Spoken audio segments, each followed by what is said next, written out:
Hello दोस्तों, तो आइए इस वीडियो में हम बहुत ही इंपॉर्टेंट टॉपिक बायोलॉजी के मेंडल्स लॉ, जिसे मेंडल के नियम भी कहते हैं, तो देख लेते हैं मेंडल के कितने नियम हैं। मेंडल के 3 नियम हैं। पहला हो जाएगा प्रभाविता का नियम, दूसरा हो जाएगा पृथक्करण का नियम, तीसरा हो जाएगा स्वतंत्र अभिव्यूहन का नियम। तो देखते हैं पहला प्रभाविता का नियम। जब शुद्ध लंबित तथा शुद्ध बौनों के बीच संकरण कराया जाता है तो प्रथम संतानीय पीढ़ी में विपरीत लक्षणों में से केवल एक लक्षण जो प्रभावी होते हैं दिखाई देते हैं और अप्रभावी लक्षण छिपा रहता है। आशा करूंगा कि आप समझ गए होंगे। अब देख लेते हैं इसका जो फिगर है, आप समझ रहे होंगे।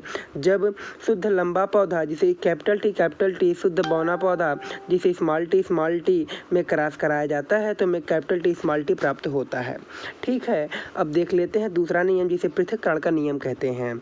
जब प्रथम संतानीय पीढ़ी में के विषम युग्मनजी पौधों में स्वपरागण कराते हैं तो द्वितीय संतानीय पीढ़ी में के सदस्यों में परस्पर विपरीत लक्षणों का एक निश्चित अनुपात में पृथक्करण हो जाता है तथा यह लक्षण के को ही पृथक्करण का नियम कहते हैं। ठीक है, अब आगे देख लेते हैं।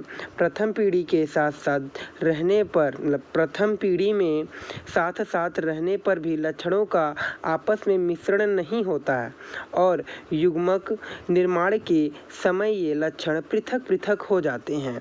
इसलिए यह नियम युग्मकों की शुद्धता का नियम भी कहलाता है। अब देख लेते हैं इसके फिगर को, जैसा कि आप देख रहे हैं। जैसे जब कैपिटल आर और स्मॉल आर में संकरण कराया जाता है तो हमें कैपिटल आर स्मॉल आर प्राप्त होता है और जब इन दोनों में स्वपरागण कराया जाता है तो F2 पीढ़ी प्राप्त होती है जिनका फिनोटाइप अनुपात 3 संबंधी 1 और जीनोटाइप अनुपात 1 संबंधी 2 संबंधी 1 होता है। ठीक है, अब आगे देख लेते हैं इसमें हमें क्या अध्ययन करना है। बहुत ही इंपॉर्टेंट टॉपिक है। आपको बता दें कि जब आप 10th या 12th का एग्ज़ाम देंगे तो इसमें प्रश्न बहुत बार पूछा गया है। ठीक है, अब आगे देख लेते हैं जिसे तीसरा नियम जिसे स्वतंत्र अभिव्यूहन का नियम कहते हैं। इस प्रकार के संकरण में जब किन्हीं 2 या 2 से अधिक कारक युग्मों के लिए 2 जोड़ी विपरीत प्रभावों वाले पौधों के बीच संकरण कराया जाता है तो इन कारणों का पृथक्करण तथा चयन स्वतंत्र रूप से होता है, अर्थात एक लक्षण की वंशागति दूसरे लक्षण को प्रभावित नहीं करती है। ठीक है, अब आगे देख लेते हैं। मेंडल के द्विसंकर क्रॉस में प्रथम संतानीय पीढ़ी F1 में कभी बीज गोल या पीले थे। इस संकर संतानीय पीढ़ी F1 में के स्वपरागण से उत्पन्न द्वितीय संतानीय पीढ़ी में F2 में 4 प्रकार के बीज प्राप्त होते हैं।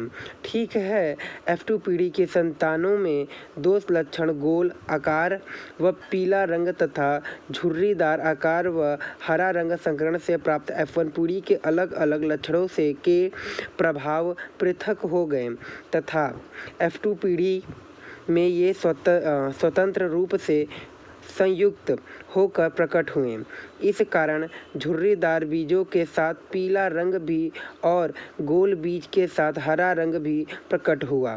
ठीक है, अब आप देख लीजिएगा इसका फिगर और बना लीजिएगा और यहीं पे हमारी टॉपिक समाप्त होती है। फिर से मिलेंगे आपसे अगले वीडियो में। Thank you, have a night. आपका दिन शुभ हो। जय हिंद, जय भारत, वंदे मातरम।